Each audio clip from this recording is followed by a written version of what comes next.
राहुल रिंकी के notes copy कर रहा था, तभी उसकी नजर नोटबुक के कवर पे गई। ये कैसी फोटो है? ये एटम्स की फोटो है। क्या एटम्स की फोटो भी ले सकते हैं? लेकिन आज के जमाने में ये ब्लैक एंड व्हाइट फोटो क्यों ली है? ये बात रक्षक सर के कानों में पड़ी। वाह बेटा, एटम की कलर फोटो चाहिए तुम्हें। तुम्हें पता भी है कि ये फोटो ली कैसे गई है? जैसे बाकी फोटो ली जाती हैं, वैसे ही ली गई होगी, बस लेंस को बहुत ज्यादा जूम कर दिया होगा। लगता है तुमने मॉडर्न फिजिक्स की क्लास बंक मारी है। कलर्स लाइट की वजह से दिखते हैं। जब लाइट किसी ऑब्जेक्ट से टकराती है तो कुछ वेवलेंथ ऑब्जेक्ट एब्जॉर्ब कर लेते हैं और कुछ रिफ्लेक्ट। यही रिफ्लेक्टेड वेवलेंथ की लाइट हमें अलग अलग कलर के रूप में दिखाई देती है। पर एटम विजिबल लाइट की वेवलेंथ से हजारों गुना छोटा होता है, और अगर ऑब्जेक्ट का साइज लाइट की वेवलेंथ से काफी छोटा हो तो लाइट उससे रिफ्लेक्ट करके वापस आने के बजाय डिफ्रैक्ट कर जाती है। तो हम छोटी वेवलेंथ क्यों नहीं इस्तेमाल करते, जैसे कि gamma rays? Good idea. Gamma rays की वेवलेंथ एटम के साइज के कंपैरेबल होती हैं, लेकिन इन वेव्स की एनर्जी बहुत ज्यादा होती है और एटम को मूव या डिस्ट्रॉय कर देती है। तो फोटो कैसे ली सर? इलेक्ट्रॉन की मदद से। इलेक्ट्रॉन से फोटो?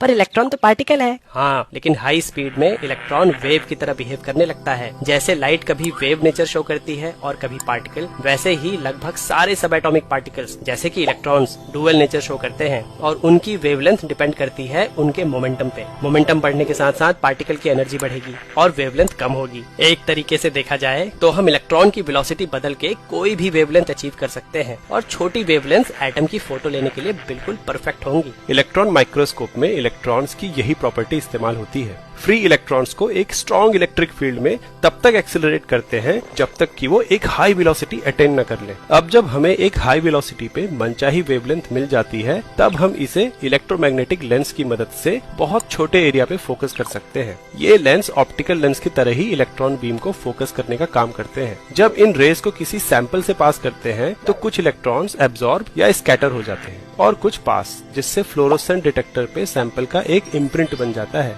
बिल्कुल एक्सरे की तरह। अरे वाह, ये तो कमाल की चीज है। तो क्या हम इलेक्ट्रॉन्स की स्पीड और बढ़ा के, यानी वेवलेंथ और छोटी करके एटम के न्यूक्लियस की भी फोटो ले सकते हैं? एटम के न्यूक्लियस की फोटो लेने के लिए बहुत ही छोटी वेवलेंथ चाहिए, और इस वेवलेंथ पे इलेक्ट्रॉन्स की एनर्जी बहुत ज्यादा हो जाएगी। तो ये ऐसा होगा कि बुलेट से गुब्बारे की फोटो ले रहे हो। वैज्ञानिकों ने जब न्यूक्लियस पे सुपर हाई एनर्जी इलेक्ट्रॉन्स मारे तो न्यूक्लियस की फोटो तो नहीं मिली, पर इलेक्ट्रॉन्स और न्यूक्लियस के इंटरेक्शन से जो स्कैटरिंग हुई, उससे न्यूक्लियस के बारे में कुछ नई चीजें पता चली। जैसे कि न्यूक्लियस में प्रोटॉन और न्यूट्रॉन्स होते हैं, जो कि और भी छोटे पार्टिकल से बने होते हैं, जिन्हें हम क्वार्क्स कहते हैं।